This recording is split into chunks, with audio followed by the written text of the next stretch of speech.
Mark, we're over to you now. Thanks, Gil. And thanks, Patricia, for the warmth that you bring to this event. Much appreciated. And I must say that as I look at my screen, I have a Zoom screen showing all the participants in this event. I am really humbled by this. What an extraordinary group of people. And I think what you are doing is showing us how to become better ancestors. When we work together, the lesson here is we can change the world. And I think because of MDP, the future is not what it used to be. And that's a striking statement. The future is not what it used to be. And I don't need to remind any of us in this day today that onco is not the only disease we're struggling with. One other disease was smallpox. And in 1980, the World Health Organization, disease of mankind, had been eradicated. And right now, the lessons from smallpox eradication have never been more relevant as the world struggles with the coronavirus threat to get that threat under control. To be good ancestors, we need to leave the world better than how we found it. And when dealing with the global health problems of today, whether they're outbreaks of COVID-19, Ebola, or SARS, or diseases that are in their last mile like polio or guinea worm, we face some of the same challenges that smallpox eradication faced. If we can look at the first slide here, the high-level lessons that we've learned from smallpox are relevant to what we're doing now. These are the lessons from Bill Foege, who was the architect of the strategy that led to the eradication of smallpox, the same man who put together the task force and was the first executive director of the Mectizan donation program. I'm just going to run through these lessons quickly. They apply to almost every disease we work on. The first is, this is a cause and effect world. If we understand the causes, we can change the effects. We can change them for the better. This basically says science is what holds the answers to how we proceed. Second, know the truth. Surveillance can provide us with that truth. Even when the truth is unpopular, we need to know it and share it. Third, coalitions are absolutely essential. And I'll come back to that lesson. Fourth, avoid certainty. It's the Achilles heel of science. Fifth, build in evaluation and continuous improvement. We've heard how important that is again and again. Six, respect the culture. Culture matters. We're not doing something for people. We're not doing something to people. We're working with people. Respect their culture. Seven, the best decisions are based on the best science, but the best results are based on the best management. And here I want to give a shout out to Brenda Colatrella, just one example of how important good management is.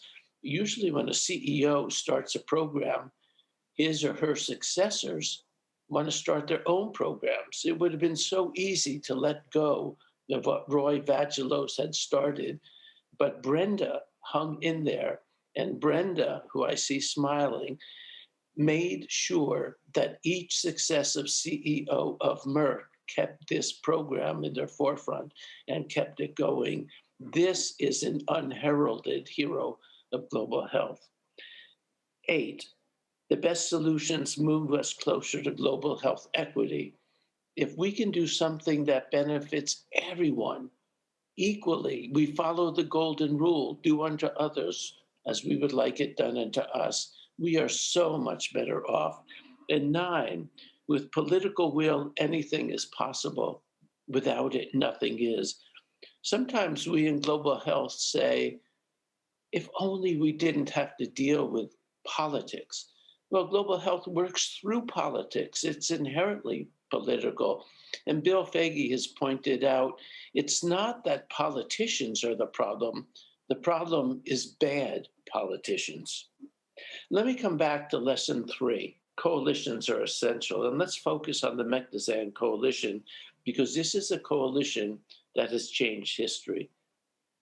Mectizan donation program was housed at the Task Force for Child Survival, and that is now the the Task Force for Global Health.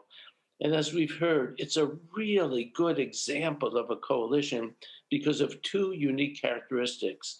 First, it was not headed by any UN agency. It was not led or controlled by a multilateral or a bureaucracy.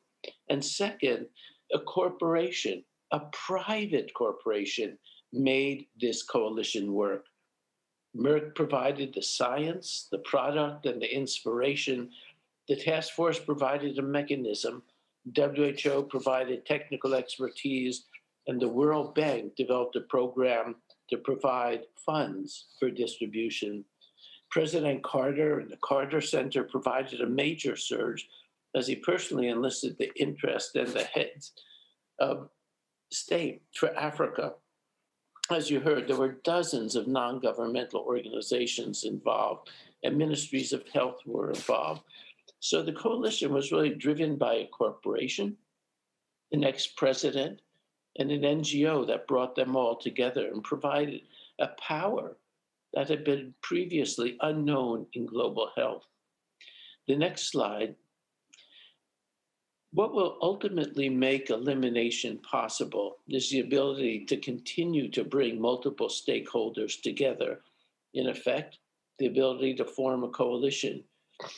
Indeed, solving any large-scale global health problem is going to require a coalition.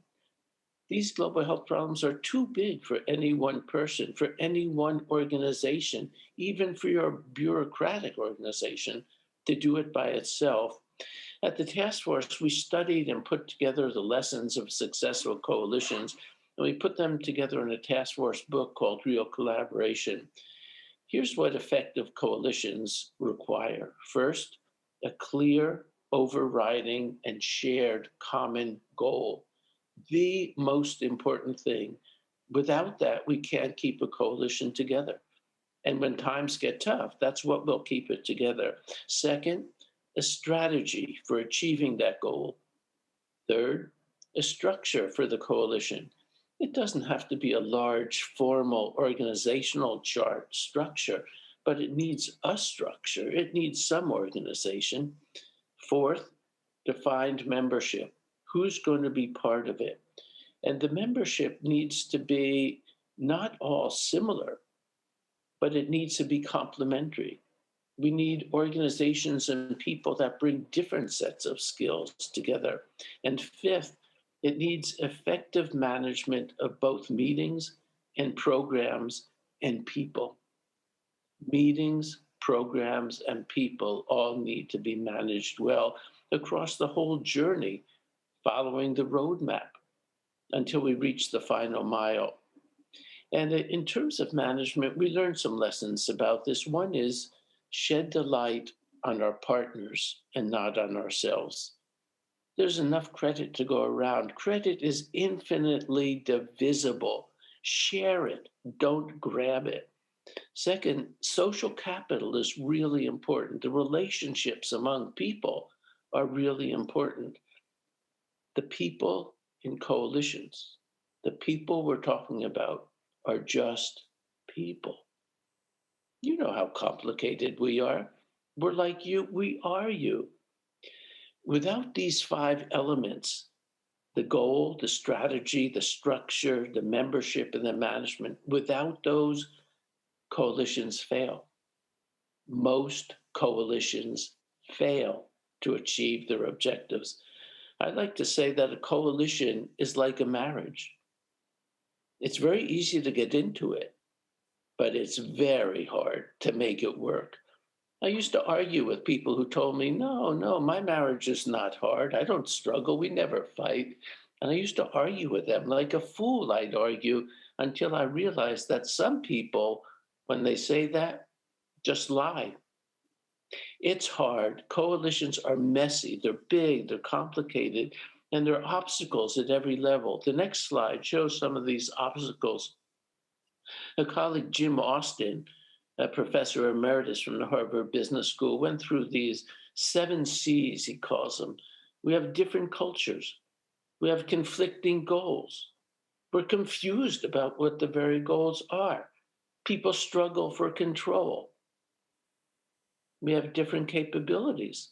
We tend to think that the most capable people are just like us, when in fact, what we need are the people with very different skills, and we fail to appreciate them usually. Competition. I bet you've never even thought that different organizations compete for money, for attention, for country, and compete for credit. They do. And finally, the cost. Coalitions take money and resources to run and to keep them together. Most foundations don't put money into building and keeping the coalition going. It's so essential. And finally, we've heard it mentioned the last C is conflict. When you have conflict among countries, whether it's terrorism or external threats, it's a threat to the coalition. The Mectizan donation program brought an extraordinarily high return for the investment of Merck in terms of disease and disability prevention, employee morale, and a positive company name recognition. And Merck's success, the success of MVP, brought other pharmaceutical companies into the game. So now it's not just Merck, but GSK is donating albendazole to control soil transmitted helminths, and LF. Johnson and Johnson is donating mebendazole for soil transmitted helminth. Merck Serono is donating praziquantel for schisto. Eisai is donating DEC. Pfizer is donating Zithromax for trachoma. Novartis for malaria and leprosy, and more and more and more. And funds are being donated for implementation by USAID and DFID and Geneva Global and more, and for operational research that Frank highlighted so well by the Bill and Melinda Gates Foundation and more. These donations are rewriting and changing history. The MDP example and its replicates involving GlaxoSmithKline, Pfizer, Johnson & Johnson now reach hundreds of millions of people.